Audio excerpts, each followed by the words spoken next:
Batman is definitely one of the most popular and iconic superheroes ever created, which of course means that every comic book publisher has to create their own Batman copycat. Some of them are good guys, some of them are bad guys, but it's all because of Batman that they exist in the first place. And today we're going to go through the most popular of these Batman copycats, ranking them from weakest to strongest. So let's get into it. Frank Miller is definitely a bit of a conundrum, because on one hand, he's the author of The Dark Knight Returns, one of the quintessential Batman books. But then on the other hand, well, I don't think he understands Batman at all. And if All-Star Batman and Robin isn't enough proof of that, we'll look no further than The Fixer.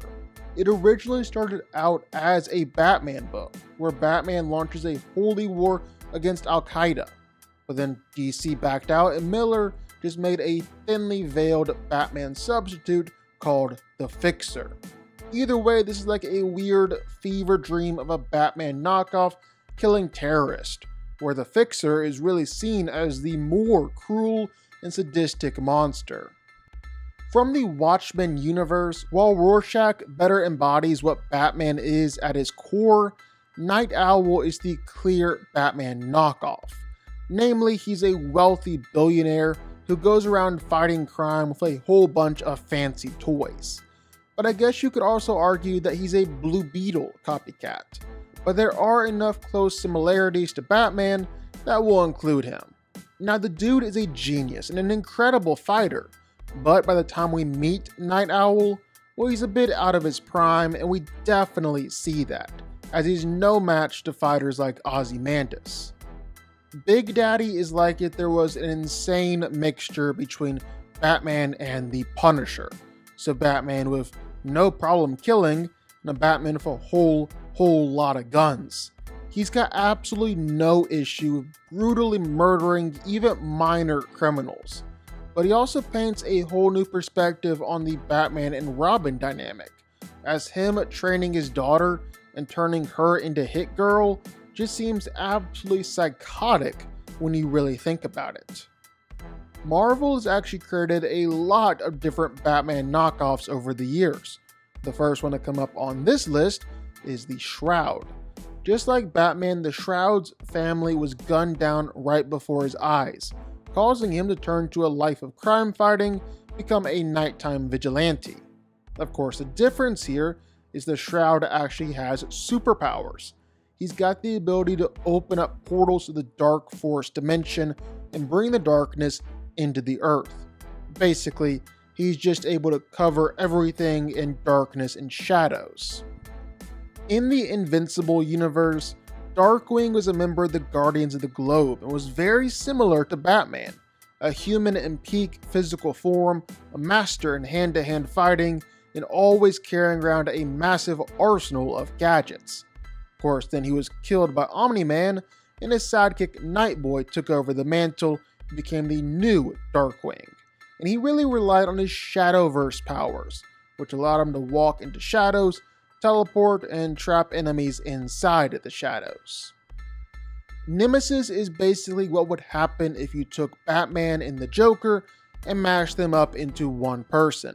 It's just asking, what if Batman grew up and used all his wealth and abilities to become a supervillain versus a superhero?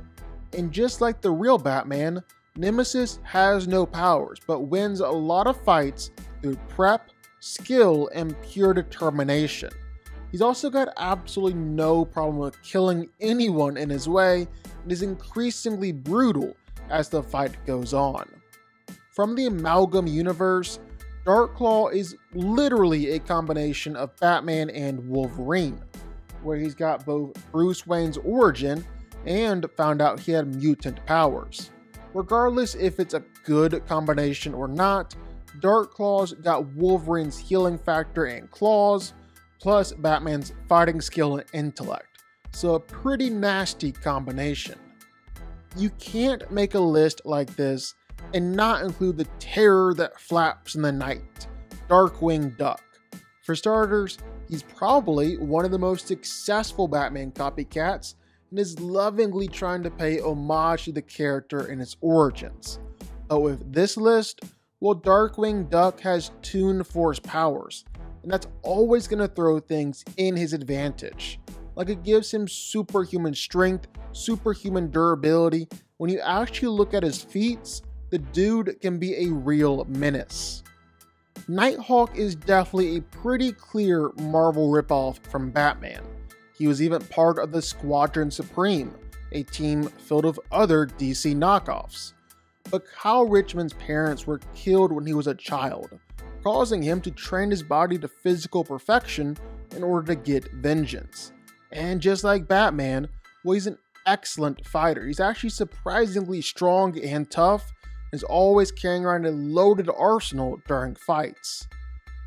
Definitely the most blatant Batman knockoff, Alman is quite literally an evil version of Batman from an alternate universe within DC. He was actually responsible for killing his own parents, then took their wealth and trained himself to be just like Batman, except his goal is to rule and dominate Gotham City rather than actually trying to save it and help people. It might sound weird to say that Green Arrow is a Batman knockoff, but that's just because Green Arrow has really grown and evolved as a character, becoming its own thing. But when Green Arrow was first invented, well, he genuinely was just a Batman copycat. He even had the Arrowmobile and operated out of the Arrow Cave. Of course, now Green Arrow is the world's greatest archer. With his trick arrows, he was actually able to beat a lot more powerful people than you'd expect. Again, it sounds weird to say that Daredevil is a Batman knockoff, mostly because there are a lot of differences between the two characters. He's not rich, he's blind, he's a crime-fighting lawyer. Daredevil definitely stands on his own as a rich character, but the two are virtually the same when it comes to theming and storytelling. Both gritty, street-level vigilantes who operate in the shadows to make their cities better. Straight out of Stormwatch and The Authority, well, Midnighter and Apollo are definitely different versions of Batman and Superman. He's incredibly violent and brutal. He's a powerful and dangerous fighter. Probably the greatest thing going for him is the battle computer built inside of his head. He can see millions of different possibilities and outcomes, then using that knowledge, work towards the outcome that he wants. It makes him nearly impossible to beat in a fight. Common theme here, but while Black Panther definitely stands alone as his own character, there are enough similarities to say that he's a knockoff of Batman. Based off a scary animal, incredibly wealthy, incredibly skilled fighter, lots of gadgets and gizmos, and fiercely territorial over his home. The difference, of course, is that Black Panther is like Batman times 10. He's richer, he's got more advanced tech, and he's in charge of protecting an entire country, not just one city. Moon Knight is known as Marvel's Batman more than any other character, but while both men are crazy rich and use their money to fight crime at night, that's kind of where most similarities stop. See, Moon Knight is serving the Egyptian god Khonshu, something that a lot of other people don't believe, and I actually think Moon Knight is just crazy. Maybe he is crazy, but he actually is the avatar for the god, and that's what puts him at the top spot of this list. Because depending on how much power Khonshu gives Moon Knight, well, Moon Knight can become exceptionally powerful. There was even a run in the comics where Moon Knight beat Ghost Rider, Doctor Strange, Thor, and the Phoenix. On his own, Moon Knight is probably around Green Arrow. But with Khonshu, well, there's a good argument for him being at the top because his potential is the best here. But what do y'all think? Sound off in the comments down below. I know you're gonna have thoughts and feelings on this one for sure. If you stuck around this long and made it to the end of the video, that's amazing. Thank you so much for watching and for supporting us. And if you want to go subscribe, well, go subscribe. You're going to see more videos like this one every single week. I'll see y'all then. I'll see y'all next time.